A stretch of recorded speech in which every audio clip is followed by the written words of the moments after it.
This is a special presentation of Farm Journal Television. Today's farmers have high-tech equipment, from tractors to GPS to the hybrids, fighting for every bushel.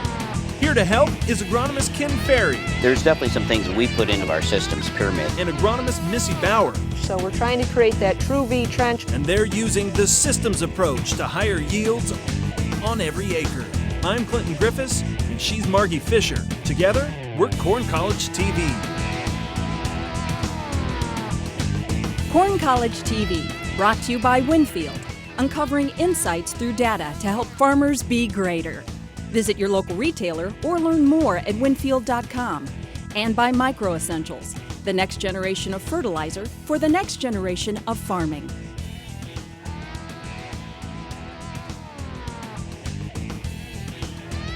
Ken, this week we want to talk diseases and putting in a management system that we can manage those diseases before we even get out into the field, but all year long. How do we start this process? Well, we start with what we call the simple system or disease pyramid. So you have to have the pathogen present, you have to have a host for it, and you have to have the conditions to make it happen. And if you keep that focused, then you understand how events throughout the year change. So when we're making a hybrid selection, now you're looking at a host. So certain hybrids have certain weaknesses. Now, to find a hybrid that is bulletproof, that's not going to happen, but there's going to be some that have better gray leaf scores and some had better northern scores and Goss's wilt scores. So when you're trying to manage a specific disease, you're selecting hybrids that have that as one of their champion things that they're trying to do. They're trying to hold that disease off. Okay. The environment that we got, well, you have the weather. Sure. And the weather can be wet, the weather can be dry. They bring different diseases. We could be dealing with aflatoxins and charcoal rots, and we could be dealing with a lot of stalk rots, that type of thing. And then you also have the environment out in the field. Are you in a corn-on-corn heavy residue situation? And if you are in heavy residue, if it's corn-on-corn, a lot of the diseases will carry over from that residue. So that puts us in an environment that's higher for disease pressure. Sure. Some of our diseases blow in, so it doesn't make any difference what our rotation is if we're dealing with rust, for instance. So we have to look for what is my rust susceptibility. So you start putting all that to picture. So if you know you have a susceptible hybrid, you got a high-risk situation due to heavy residue, you're coming into a wet year, you're going to have to be proactive. Absolutely. You're going to be very active out there scouting, and you may have to make more than one application to handle that. If you managed by hybrid selection certain diseases, then you're going to be focusing on the other ones that could be a problem out there and monitoring the weather. The one thing good about disease is it doesn't happen overnight. You have to have a sequence of days in a row where the environment is right for that disease to take off. So if you're paying attention to the environment around you, keeping an eye on your disease pyramid, it puts you well in time to make management calls of how you would treat that in yourself. And it may be a treatment in a fungicide, or you may change your tillage practices or your crop rotation to also help manage that disease spectrum if it's getting out of control. Yeah, while you're out in your fields, is this something you're always making notes about of what you're looking at, what you're seeing out in your fields, or do you designate a specific time every week to go out and do something like this, or does it matter, you can do it however you want? Well, from a disease triangle pyramid, like right now we're suffering some pretty dry conditions. And you can go out in the field and you notice there's not much disease pressure at all that would come with hot, humid weather and moist conditions. So you can gauge out your scouting a little bit further. You don't have to be in there every week. But when you get into a situation where the conditions are right, yeah, you may have to be in there once a week trying to evaluate how is this changing, and if the disease is moving up the canopy, how close to the ear is it getting. All right, thanks, Ken. Still ahead, we're IDing leaf diseases. Once we get out there, now we need to know what to look for. But up next, the conversation concerning aerial applications.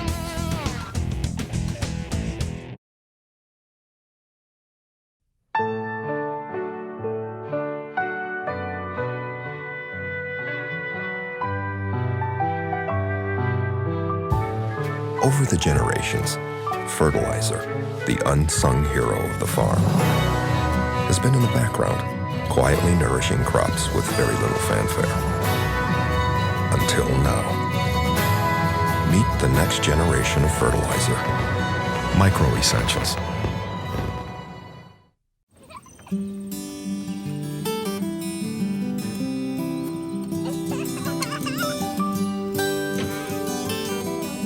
You don't just see a field. you see the future of your operation. One we're helping you protect. Enlist is a new herbicide-tolerant trait system that will build on glyphosate, improving performance to move farming ahead.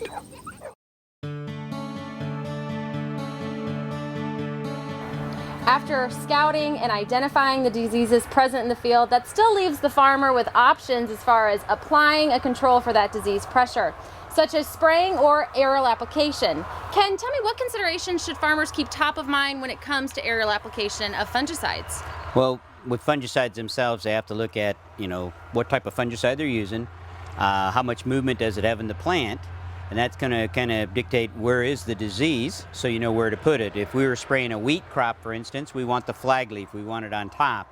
If we're managing soybean rust, we want to be at the bottom of that canopy. Most of our diseases in the cornfield are going to be in the ear zone and up, so we got to get down in the canopy with that penetration to be able to stop that disease out there. In a lot of cases, we could use ground equipment if the corn is short enough. In a lot of places here in the Midwest, by the time we're spraying for disease, the corn has outrun the reach of the equipment that a farmer would have, and he would need to bring in an aerial applicator to make that application. Sure. Brad, what have we seen as far as penetrating the canopy with an aerial application? The big thing that we've noticed with aerial application is the altitude at which the airplane flies makes a huge difference with the canopy penetration. Here we've got an example spraying 3 gallons per acre at 20 foot of altitude versus 5 foot. This is a zoomed in image of water sensitive paper.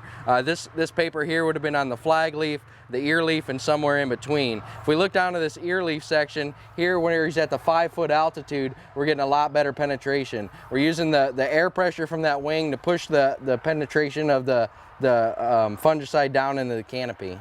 And what other trends have you seen with the aerial applicators that you work with? As these applicators get more busy, we're seeing a lot of reduced rates. So here, even at 2 gallons per acre, if we can keep our applicator flying at the correct altitude, at this case 5 feet, we can still get pretty good penetration even at these lower rates.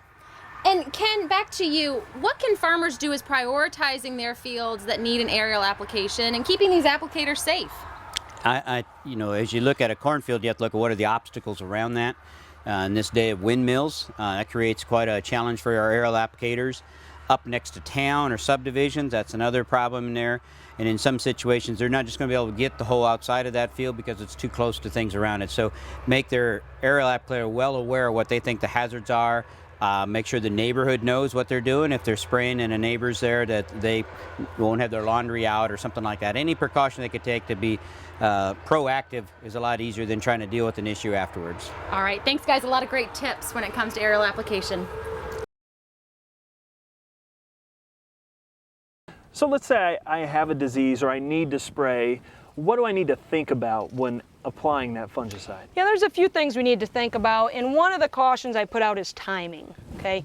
One thing we want to make sure is that these plants, when we're looking at that late season application, we don't want to be applying it right prior to tasseling, okay? There's been some issues where we can actually see yields go backwards if we apply it at the wrong time. So we want to make sure the tassels are out and we actually start to see some silks coming out before we would apply that fungicide during that late season. So that timing is really important, that we don't make a mistake there. And then just knowing what fungicide I have. Is it something that's going to be more of a preventative, or is it something that's going to have curative and preventative in it? So if I've already got some disease out there, I need to make sure I've got one that's going to be curative as well as preventative. If I'm pretty clean, but I know I've got the environment and the genetics that's going to have problems, then I'd go with more of a preventative. So those are just a couple things to really keep in mind if you are going to use a fungicide. Still ahead, spraying at the V5 stage. But up next, we're IDing leaf diseases. Once we get out there, now we need to know what to look for. Corn College TV, brought to you by Avail Phosphorus Fertilizer Enhancer. Supercharge your phosphorus this fall with Avail to maximize the use of your fertilizer investment in the spring. Supercharge your P with Avail Phosphorus Fertilizer Enhancer. Studies show that when you add Avail to your fall-applied phosphorus, you can see an average increase of 9.9 bushels of corn per acre. Avail reduces phosphorus fixation to promote more efficient P uptake to the crop for stronger roots, better overall plant health, and higher yields. Supercharge your P this fall with Avail Phosphorus Fertilizer Enhancer to maximize the use of your fertilizer investment in the spring. Ask your fertilizer dealer for details today. There are 406 million acres of cropland in the U.S. Winfield is helping to make them work harder. Maybe the answer isn't a new product, but a new way of thinking. A way to turn data into something you can harvest, driving efficiency into every molecule. It's time to rethink what a business partner can be. It's time to be greater. Winfield. Missy, when it comes to diseases, identifying leaf diseases is a big part of the job. That's correct. You know, one of the things we need to think about in our scouting program is the pest triangle or the disease triangle. What all comes together to end up with a disease in the field? First of all, we got to have a host that's susceptible. So is that genetics susceptible to that specific disease or not? Then of course you got to understand a little bit about the disease itself, you know, that actual pest or the disease itself. And then the conditions or the environment. And this is the key part. Are the conditions conducive for that disease to actually develop? Temperatures, humidity, rainfall. What has to come together to make that happen? So think about that pest triangle first, and once you realize that, all right, we've had conditions that are conducive, I better get out and be scouting in my fields. Once we get out there, now we need to know what to look for. What time of year is the best time to be doing this? We're late season now, but when should we really be out looking for this? Well, there's kind of twofolds there. One, you can be looking early season just to make sure we don't have something like an anthracnose out in the field on small corn. But then the majority of our disease scouting is really going to come around that time of pollination. And then on through till we get at least into that later season like we are here now, where we know yield is maintained and then we're not going to still be losing things. Okay, so we've got a few examples here. Let's go ahead and take a look at them and give us what we're looking for. What we have on this here plant is actually some rust. You can see the actual lesions in here, where we can see the different lesions of the rust pustules. So this is common rust. This is something that is blown in. So on windy days like today, these spores can be blown up here. So this isn't something that overwinters on old corn residue. So that means it's not necessarily just a corn-on-corn type of a disease. This could be in corn following beans. What you watch for here is winds coming up from the south because it's going to overwinter down there, not up here. Okay. So, but watching for these pustules, to identify them in the field, you can see that a lot of times they'll actually rub off. It can turn kind of red in your hand. All right. So those are the rust pustules. And treatment for that? Again, would just be a fungicide application, which will be true of all these that we talk about. Okay. I think we have another example right here. What we're looking at here is actually gray leaf spot. So here's a real good example of a gray leaf spot lesion. One of the identifying factors in here is that it's more of a rectangle looking lesion. You'll typically see it run kind of in between the veins on this leaf. You can see here's some more lesions over here. They're getting a little bit longer. But gray leaf spot is one that overwinters on old corn residue. So a lot of times we'll actually see this start at the bottom of the plant and work its way up, and is very conducive in corn-on-corn type of conditions. Okay. And then the other one we have, I believe, is right up here, yeah. The cigar shape. Yes, these cigar-shaped lesions, you can see, can actually get very large, are northern corn leaf blight. So here we got a smaller one, here we got a larger one. You can see some of the different sizes on here. Again, northern corn leaf blight is one that can survive on old corn residue, so a corn-on-corn would be more conducive for this. We do see this a lot in the northern locations, hence the name. This can be pretty dramatic as far as yield goes, and overall the last few years, I'd say in general, we've seen an increase in presence of this disease. So this is something, if you haven't paid much attention to, you really need to start watching your fields for northern corn leaf blight. Again, hybrid susceptibility, certain hybrids will be a lot more conducive to this than others. Yeah, are there conditions where we see it more, or is it just showing up more in general? It's going to be, you know, the humid and wet environment. So a year that's real dry, we won't see as much of this disease present. So those conditions still play a really big role. All right. Bottom line, though, is we need to get out and be looking for these throughout the year, and especially those critical times of the year. That's correct. Get out and do some scouting. If you don't remember all the diseases, take a little pocket guide with you. Take pictures, a camera. If you're not sure, get them sent into an agronomist that can help you identify what you have out there. And then just keep in mind overall the different thresholds of these diseases, and try to, if you get past those thresholds, go ahead and make a treatment call and protect the yield that's out there in the field. All right. Still ahead, If I take this hybrid and I add a little bit of management to it, I can really make a pretty significant difference. Missy has a hybrid response for you, but up next, spraying at the V5 stage.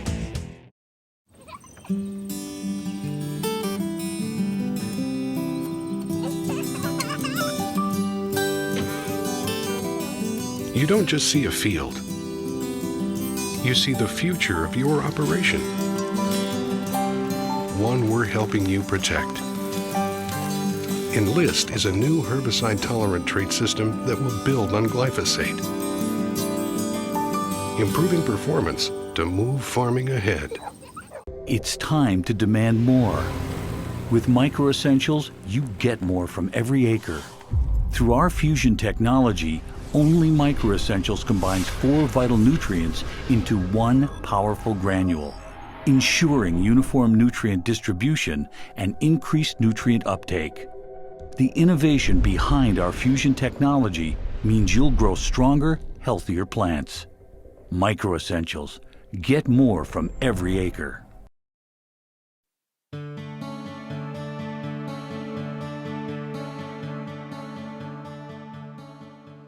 What we're looking at today is doing some early season fungicide applications in corn on corn.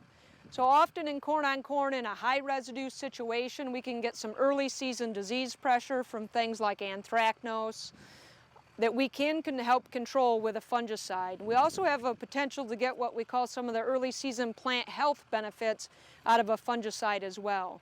So this V5 corn or 5-collar corn is what we're looking at applying today with the fungicide to help control some of that disease and see what kind of yield potential we can help increase at the end of the season.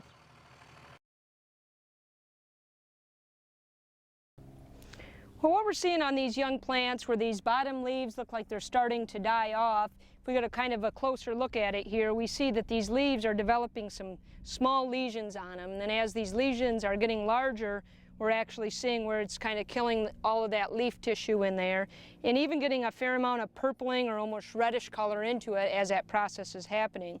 The disease that's out here at this time is actually anthracnose. And this anthracnose lives on this old corn residue or fodder that's out here. So this is a corn on corn field. So we had that anthracnose that was out here from last year. We then had rain events, get a lot of splashing up of the spores onto these plants, and then they go ahead and go through their life cycle and infecting these lower leaves on the plant. So typically on this small of corn, which is about V4 corn, we should have pretty healthy green leaves from the top all the way to the bottom here. So this is definitely anthracnose that's hurting these plants here and having an effect on the leaf tissue itself. Again, in a corn-on-corn situation and then having wet weather, you'll see this kind of bee proliferate throughout the field, and it will be hybrid dependent, so some hybrids may be worse than others. Don't wait to get started on your new farm building. Call today and take advantage of discount pricing during our off-peak construction season sale. Building spots are limited, so contact your local sales office or visit our website. Hey, what's going on? Just checking the fields. Yours are looking pretty good. Must be doing something right. Actually, I got a guy. You got a guy? Well, it's not just any guy. I got a Channel seedsman. Channel, yeah? Yeah, I've been working with him pretty close to get, well, you can see for yourself. This is what I'd recommend. Let's get to work.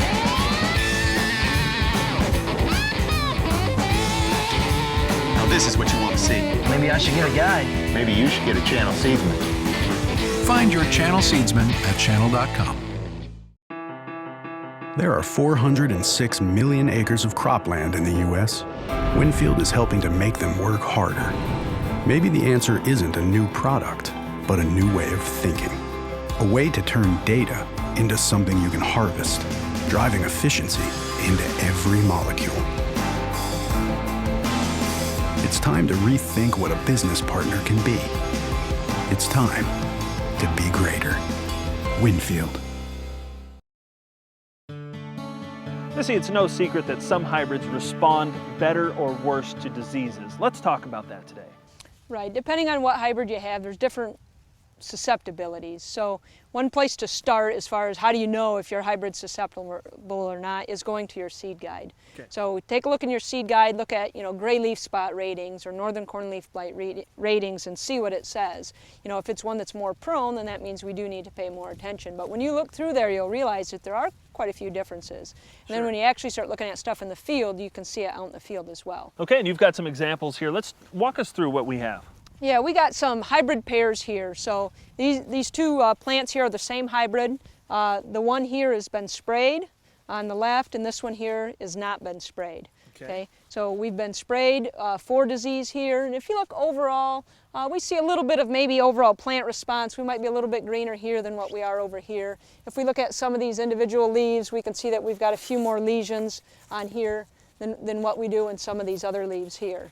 And our overall idea is try to keep the upper part of this plant nice and clean from disease, so when we go to fill this ear, we've got lots of good plant tissue to do that with. So maybe not a huge difference in those two plants, but then if we take a look at this second hybrid here, again, this is my treated plant, treated with a fungicide at the time of silking. This is non-treated, and we see a pretty significant difference between those two plants. Definitely. In other words, when we look at this hybrid, we'd say this hybrid's going to be pretty responsive to using a fungicide. So does this make this a good or a bad hybrid because it is susceptible to disease? No, it doesn't necessarily mean that this is a bad hybrid. I mean, this hybrid itself actually be a really good yielding hybrid, okay, and maybe even yields better than a hybrid that's not susceptible to disease, okay? So you can't use that as just a reason that it may make it a good yielding or bad yielding. Don't just throw it out. Exactly. What it does tell us, though, is if I take this hybrid and I add a little bit of management to it, I can really make a pretty significant difference in yield. We've seen hybrids like this maybe give us another 20, 30 bushels in yield if they're managed properly under a certain environment. Okay. So for us, and this came out of a corn-on-corn irrigated field, so overall we've got a high disease environment. So we need to make sure we know what hybrids are out there, and then what do we need to do to manage them, and how much to manage them? That's correct. And keep in mind that just because we spray a hybrid doesn't mean when you go out and look at this field that means that there's no lesions or no disease out there at all. What we see, and the difference is on this leaf here that's not treated, is we've got a lot of lesions on here and some really large lesions. This is a treated side, and you can see that we still have a lesion, but the amount that we have is much less. Right. So it doesn't... big difference there. Correct, correct. So just some things to think about, in that field, looking at the different susceptibilities, manage what we have out there, and there will be some opportunity for profitability.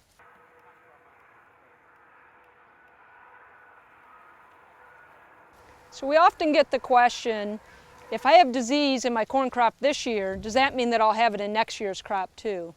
And the answer is not necessarily. It depends on several things. One is going to be that overall environment. So what's that environment like next year? Is the weather, humidity, rainfall conducive for those diseases to happen?